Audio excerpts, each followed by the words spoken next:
Pakistan Tehreek Insaf PTI के रहनुमा Babar Evan ने कहा कि डोनाल्ड लू ने खुद पानी PTI इमरान खान का मौक़िफ़ दुरुस्त साबित कर दिया। इस्लामाबाद हाई कोर्ट में मीडिया के नुमाइंदों से गुफ्तगू करते हुए उन्होंने अमेरिकी नायब वज़ीर ख़ारजा डोनाल्ड लू के कांग्रेस कमेटी में साइफ़र से मुतल्लिक़ बयान पर रद्द-ए-अमल दिया। उन्होंने कहा कि डोनाल्ड लू ने तो इमरान खान को साइफ़र केस से बरी करने वाला बयान दिया है।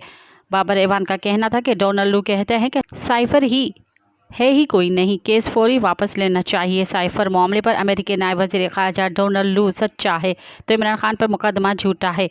PTI रहनुमा ने कहा कि डोनाल्ड लू ने यह भी कहा कि अमेरिका की पूरी कोशिश होगी कि पाक ईरान गैस पाइपलाइन न बने।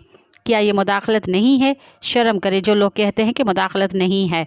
उन्होंने मज़ीद कहा कि वज़ीर आज़म शहबाज शरीफ और उनकी मैंडेट चोर हुकूमत तो सल्यूट मार गवर्नमेंट है। ये सबसे पहले डोनाल्ड लू को सल्यूट मारते हैं।